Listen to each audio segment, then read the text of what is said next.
Mga kahuwan, panoorin ang video na ito upang alamin ang pinaka-latest na balita tungkol sa lagay ng panahon at bagyo. Update today.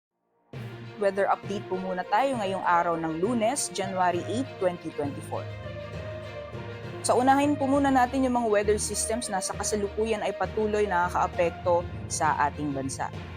Sa ngayon, patuloy pa rin umiiral ang northeast monsoon o hanging amihan sa bahagi ng malaking bahagi ng Luzon. And kung makikita po natin dito sa satellite image, meron po tayong isang linya ng mga kaulapan na nakaapekto sa kasalukuyan sa bahagi naman ng Bicol region. Yan po yung shear line o yan po yung pagsasalubong ng malamig at mainit na hangin.